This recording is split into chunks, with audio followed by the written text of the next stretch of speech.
Good afternoon, everyone.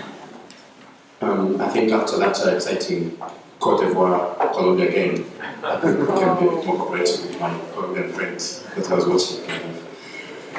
First of all, let me say that I'm neither a tax lawyer nor an academic, so my presentation today is not really based on any specific research that we've done as Taxes Network, but rather on our own experiences working with tax policymakers and other campaigners in Africa, and indeed other colleagues within the Tax Justice campaign. So I'm going to talk about some of the issues that are quite important in terms of our African experiences and also our own experiences with understanding where African governments strip themselves in this whole international discussion around reforming the global tax system. I'm going to use the extractive sector as a specific case study because I've worked in Zambia in the extractive sector for a long time on tax.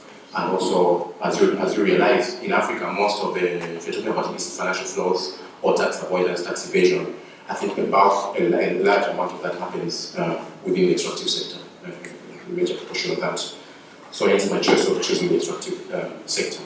But just to put everything in context, I think for most of African countries, I think the challenge really, in spite of the huge amount of economic growth that has taken place and the current rhetoric around Africa rising, Africa being the next frontier, still has the challenge of really raising enough domestic resource revenue to provide for basic social services. We still see a huge amount of lack of public goods, education, schools, health, etc., etc. And most of the countries, for example, Kenya, Zambia, have made tremendous improvements in terms of funding their national budgets from domestic resource mobilization. Over 70% of most of a good number of the countries' budgets are funded domestically, but still they suffer from huge fiscal deficits, and there's still a huge dependency on foreign aid around that. This is in spite of the fact that, of course, Africa has the biggest collection of natural resources in the world among all the continents. So we see that disparity in terms of the proportion of aid to GDP versus proportion of tax revenue to GDP. So the average for the sub-Saharan Africa in terms of tax revenue is 16% as a proportion of GDP compared to 53%. So this is just to still put in context how little revenue is coming from taxes. If you look at what has happened over the last years, if you compare North Africa and the Middle East, their domestic resources have increased by at least 87% compared to Southern Africa, who's registered an increase of only 80% in the last decade or so. Now, two Norwegian diplomats who all have used to work in Zambia, used to work in Zambia, used to work for the Norwegian embassy, now in Tanzania, did some studies, and they produced a paper for ICTD around trying to explain why mining tax revenues are so low in South Africa. So I got this table from that paper. You can find it on the ICTD website. So the first column shows the value added of mining as a proportion of GDP. The second column shows the value of mining export as a proportion of GDP, and then the third column shows the value of mining tax revenue as a proportion of domestic revenue. So they're non-affected countries, so they're not in any particular criteria. If you look at Zambia, Tanzania, Ghana, South Africa, Botswana, Chile, Australia, and Norway, the only common thing about them is that they are all resource dependent. They have huge extractive sector. What is interesting is that if you look at Zambia, in spite of mining exports forming a huge proportion of the GDP, the value added of mining to the economy is only 3.7%. And then the mining tax revenue as a proportion of domestic revenue is only 4.4%. If you contrast that to Norway and indeed Botswana is the best performing among these countries if you look to this course. This just tries to show the discrepancy between, and also how governments or how the extractive sector in Africa are overrated. And there's a perception that the extractive sector contributes a lot to the domestic economy. It is a huge earner of foreign exchange for most countries, but most of that money does not end up in the local economy. For the sake of time, I move on. We can have a discussion on that graphically. So some of the major explanation, of course, are well known. It's basically due to what is now known as base erosion, because through things like the different tax preferences that are negotiated by multinational companies, they manage to get away with not paying this and that kind of taxes through tax breaks, for example.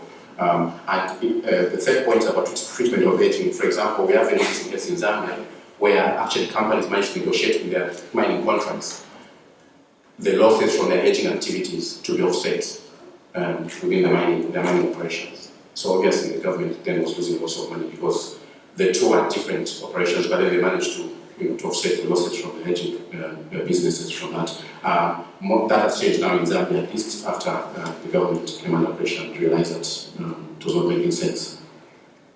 The other sources of why countries are not getting enough, of course, is the one-on-one transfer pricing, and I think yesterday there was a whole presentation on that, so I won't go into detail. But I think transfer pricing and trade invoicing is a huge problem for African governments, especially for the extractive sector around that.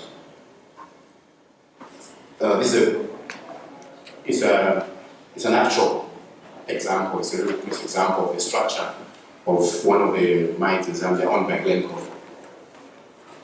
So if you look at the way it's set up, it's quite easy to see how complicated it can be for any revenue authorities to wrap their heads around transactions that that company is involved in. For Canada, I think you can interested to see that First Quantum is somehow in the mix of things it owns a portion of that company. Now, I think later today we're going to be watching a movie. So this company is a subject of an OECD complaint that we filed in Zambia against them for violation of their OECD guidelines through the use of different instruments, especially transfer pricing on almost every transaction. There were transfer pricing on almost every transaction, from freight costs to their derivatives to production on that. And they were able to do this because of this kind of structures. And this is not uncommon. I think all multinational companies somehow have this kind of structure. So this presents very problematic challenges for African governments, finance ministries, or indeed revenue authorities. Now, before I move on to the international, the current international reforms, let me just, for this, I think there are a couple of lessons that can be applied across Africa around the way government approaches these sorts of challenges and in terms of them finding a solution. The first point there is about corporate responsibility. I think there's, for us, I think we think CSR can be a distraction to African governments in their relations with companies when they're trying to find solutions. It can be a distraction to really dealing with the actual problem. So CSR is really not a deal breaker. If companies are paying the kind of taxes that they ought to be paying, there will be no need for anybody to focus on corporate responsibility. The second, I think, is it helps as well, and we saw yesterday around the tech example, around the democratic environment in the country, proper good governance and the institutions. If there's transparency and accountability, it helps actually to clear the maze for authorities to regulate around the tax regime with companies. And also the type of mining regime you find. Most of our countries still had the post-colonial kind of mining regime, because before the state owned the mining companies. So the way you regulate the mining sector, if it's state-owned, is different from the way you have to regulate it if it's privatized. But after privatization, most countries have not moved on to change and enable the regulatory framework that suits privatization setup. So you still, that affects the kind of benefits that a country would get, whether it's licensing, whether it's concession, and also the state, how much shares. So in most African countries, government after privatization still own between 5 to 20%, but that means nothing because they don't control anything in terms of the investment decisions, in terms of the non-monetary benefits around local content. So it's not just enough for governments to own a small stake, and we realize that below a certain threshold, which is the last point, below a certain ownership threshold, government shares mean nothing because they can't control anything. So, for example, Botswana is a good example of how they can use their own stake to really make sure the country benefits from that. I'm going to repeat some of what came out already from the discussions here yesterday. I think in terms of policy implication, I think there's need to renegotiate some of the existing mining contracts, obviously, in cases where they are unfavorable. So some governments seem to be locked. They think they're locked themselves in this arrangement forever. And there's this apathy to enter into renegotiations. I think governments should be encouraged to do that. And also exploit other strategies. For example, exchanging mineral rights for local content. Because if tax revenue is not forthcoming, surely there are other benefits that can also be used to leverage the benefits from mining around mitigating social and environmental impacts of mining, etc., etc. And of course, capacity building, not only around tax administration, but also things like geological capacity, to be able to understand the extent of your resource, the quality of your resource, that can help you in terms of leveraging the bargaining power and negotiating contracts. Now, coming to the current, what's being proposed as a solution to all these problems at the international stage is obviously the G20 inspired BEPS process. Now, I won't go through the BEPS process itself, I think most people are familiar with that. But for African countries, I think that there are 4 categories of measures against base erosion. That's the CFC rules, the minimum tax rules, the withholding tax and payments and royalties, and the limitation deductions are what are being emphasized to say these will be the benefits for developing countries alike in terms of the BEPS process. However, if you look at the 3 of them, the CFC rules and minimum tax are not as useful to developing countries as they are to developed countries. Because developing countries are obviously net recipients of capital. The multinational companies are based in developed countries. So these are only more effective for developed countries. Withholding taxes obviously are also already being applied, but these are more like fallbacks for loss of revenue due to base erosion. So African governments, in terms of our messages to them, is that they need to review existing treaties so that they deal with base erosion clauses in that.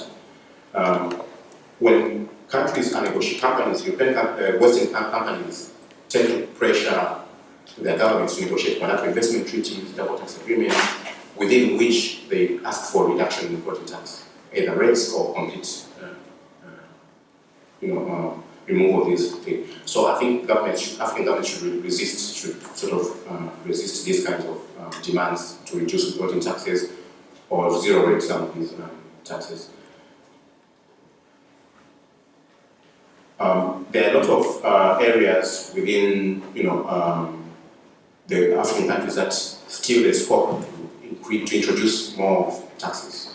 So, for example, like in terms of a lot of technical services and payments and fees, there are a lot of areas that the governments can expand their taxing base by really introducing the kind of taxes that have a progressive impact on the poor. So rather than for VAT, which has a progressive kind of effect, I think governments in Africa can still explore better options which are more pro-poor.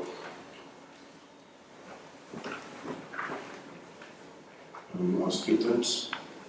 So I think it's quite clear that the BEPS is not sort of so it's not a silver bullet. There are a lot of areas that are not addressed in the BEPS that are relevant for developing countries. So for example, the issue of automatic information exchange, beneficial ownership, disclosures, and also country-by-country reporting. We don't think these are fully addressed in the BEPS, even if the 14 action points are achieved and the multilateral framework is achieved as envisaged in that. So I think developing countries and Africa in general should still push beyond that. And then the OECD, we've had several engagements with the OECD and they've made it clear that the current process does not aim to change the existing balance of taxing rights.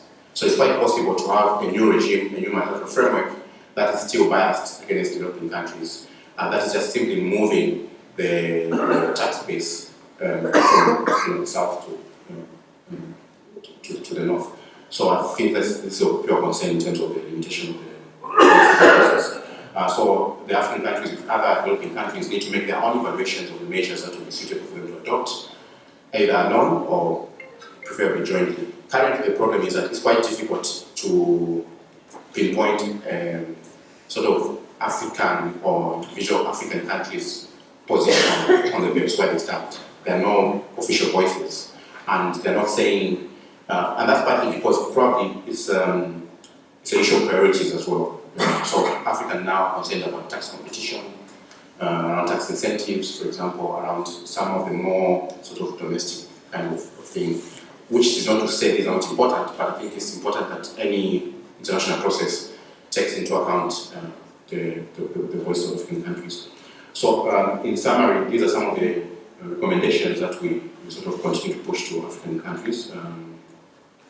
So they should look beyond the BEPS process in terms of protecting themselves against base erosion. They should work with others to sort of look for alternatives to the arm's length principle. So the UN Tax Committee is potentially a much more inclusive, much more democratic space in which African voices can be heard and debated, in spite of the weaknesses around that. So that's because the West has promoted the OECD, they've put their money in the OECD, and the OECD obviously wants to retain its dominance around the hegemony on tax rulemaking.